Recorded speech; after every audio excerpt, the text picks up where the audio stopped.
adapt or perish. Now, we're not saying that procurement professionals will die in the snow if they can't adapt. But what we are saying is that they will rapidly become irrelevant if they don't shift their mindset to adapt to the changes taking place within and outside the profession. And that's the topic of our next speaker, Elizabeth Schlag-Lawrence. Let's cross to the stage.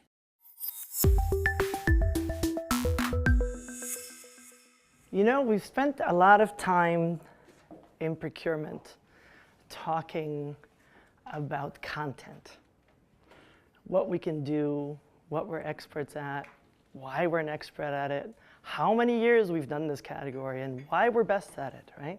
Spend a lot of time on that. So I kind of wanted to shake it up a little bit and talk about something totally different. And to me, the reason I'm talking about that is I really think it's what we need the most right now at this advent we're at. Right now, we're going to have to be different, right? We talked about it at our roundtables. We're going to have to think differently. We're going to have to operate differently. We're going to have to behave differently. So how are we going to go about doing that? So at the end of this, I'll give you some firsthand examples of how you as an individual can actually walk away and nurture and grow some of those parts that are really going to be these strengths that hopefully will differentiate us in procurement. And hopefully by then we don't call ourselves procurement anymore. That's the next question, right? For a different conversation. So what's the current state? What are we dealing with? I think a lot of us are very familiar with that, right? When I walked into the business 28 years ago, a lot of us, right? I like A.T. Kearney's quote, they call it desktop procurement, right? When was the last time you actually went out to see a supplier? Have you even met the supplier? Have you been to the facility? Well, if you've been to the facility, have you been to the second tier facility? How about the third tier? Who's their logistics provider? Have you, I think a lot of us are very guilty, right, myself included, having grown up in the space. It's always about input and output. And I showed the cogs on the wheel up here a little bit. It seems like some days in procurement, I feel like some days we should still keep calling ourselves purchasing. Because it's kind of, which I'm a little allergic, I get hives when I say that word. To me, purchasing is what we do in some ways. Procurement, yes, that too. But it's just linear. My stakeholder comes to me, I react. I negotiate the contract, I do it, right? Okay, granted, there are some aspects of companies, and a lot of us also in our jobs try to be a little bit more innovative. But I think directionally, if we look at our space, we're not innovative enough. And to me, that's why I want to talk about mindsets. How can we, Einstein talks about insanity being doing the same thing over and over again and expecting a different result. Isn't that what we're doing? Isn't that exactly what we're doing? We're doing the same process. Ooh, we even have established processes. Ooh, 6 steps, 7 steps. We can argue about which process is the right one, right?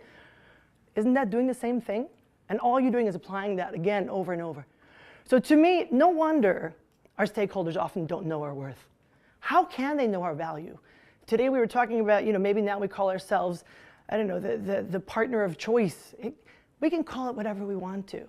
But to me, in the end, if we're not clear about the value we're bringing and the mindset, that's to me the overarching thing, the umbrella that goes over all that, we're never going to shift. And quite honestly, we may not survive in the function we are today. So to me, mindset is your superpower. It's not so much the what you do, right? We all can't argue we know our content, hopefully by now, right? To me, that's foundational. I'm not saying knowledge and content is not relevant. Don't get me wrong. I'm saying that you have all this overarching knowledge and you give it an umbrella over that. The filter through which you operate is your mindset, right? I'll show you some examples later on this. To me, the how is the engine. How do I apply that? Again, a great quote by a Zen Buddhist monk, but I really like this. In the beginner's mind, there are many possibilities. In the expert's mind, there are few, right? And how many times do we, when you listen around the room in procurement, myself included, right? Ooh, I'm an expert on this, 28 years of that. Maybe we shouldn't be experts. Maybe that's exactly what's keeping us from thinking differently because we claim to be the experts on all these things. So let's disrupt that. What I like about this image, I'm not saying that the left-hand side of this brain is going to become irrelevant. I think that's what our future operating models are becoming, right? That's the AI, the Internet of Things, all the things we're talking about becoming process-driven. And I also think that in procurement, there's a lot of need to be linear at times, right? You need to be responsive and you need to react in a certain process. But what I'm challenging us to do is spend a significant amount of time in your job on the right-hand side. Do this. That, to me, those are connections you may have not previously made with suppliers, with categories. Is there suddenly a totally, it's not always linear. So the suppliers you may have previously had, that might be nice, but maybe there's consolidation in the marketplace. Where is our procurement event, like the Uber, overused term, right? Or the Airbnb. But where is that? Honestly, when I started thinking about it, I don't know if I can come up with that many examples where we've been that disruptive. So when was the last time that you checked your brain? My son, who's 10 years old, was very funny. He saw this slide when I was working on it. He says, you know, Mommy, that's really insulting. And you know what's funny? To me, that's probably a natural reaction. And if we think about us, right, why is it, since when is it that being challenged is insulting? But isn't that exactly what we do?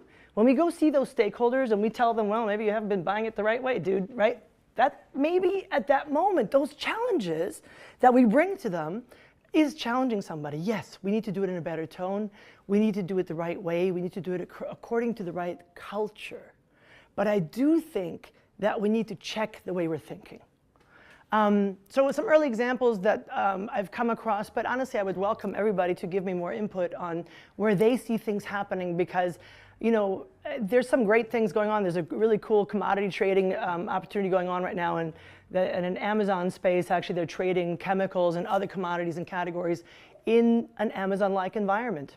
That's kind of innovative. Is it as disruptive as it could be today? But no, we've never done that. At least it's a start, right?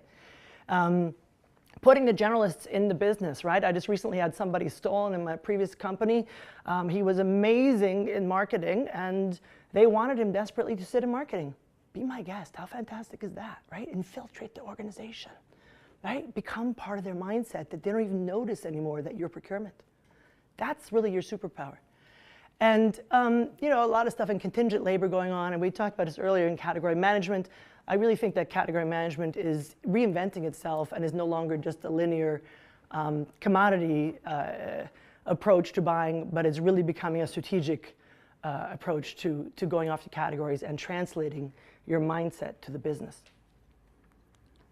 So how do you do this yourself? How do you get your own superpower, right? What do you need to physically do? So one of the big things to me is the next time you sit in that meeting, and I know also on this broadcast we're going to have people at different levels of their career.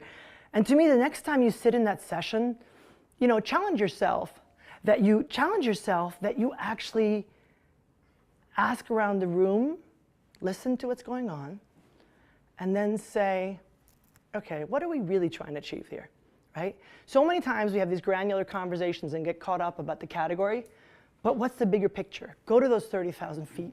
Be curious and be challenged. So also allow yourself to be challenged. There's a lot of learning and challenge, being challenged.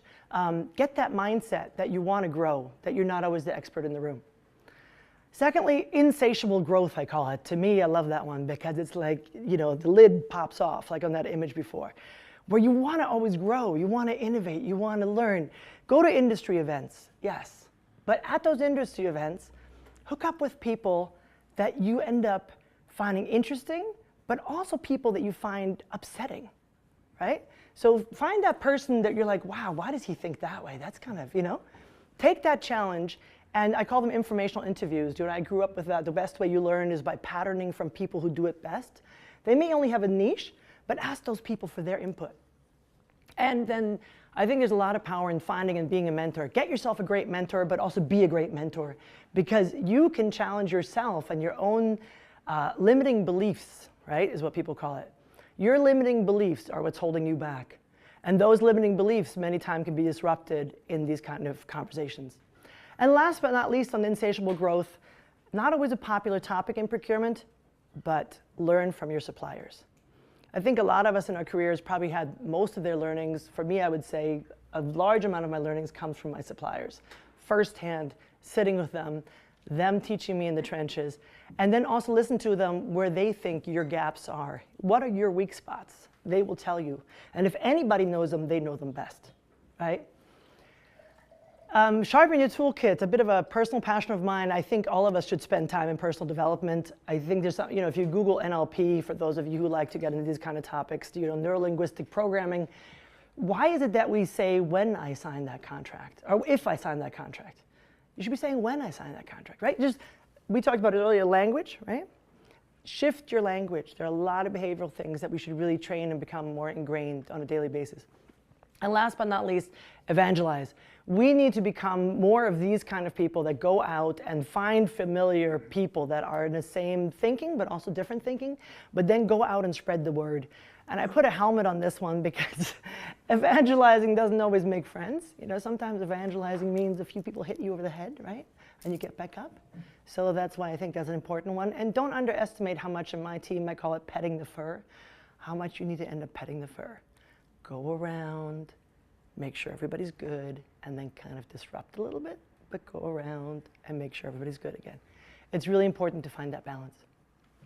So mindset is your superpower, and to me, in the end, the only way, to me, with all of us, when we think about in procurement, we're going to survive, all these white papers, oh my gosh, all this stuff we have to read, right? Blockchain, just this conversation alone today. What about this? What about that? You know, what about all these categories? And then the influx and the risk mitigation and factories and third-tier supply base and outsourcing and, right? That's super overwhelming at times. Nobody can be on top of all of that. But to me, if you have the right mindset, it will help you filter through this influx of data and content and be able to sort it through and prioritize based on where you think the expansion lies for your field. And last but not least, to me, mindset goes back to your life. Only when you truly live your mindset, your open mindset, and everything you do in your real-time life will it connect with your work. Thank you for your time.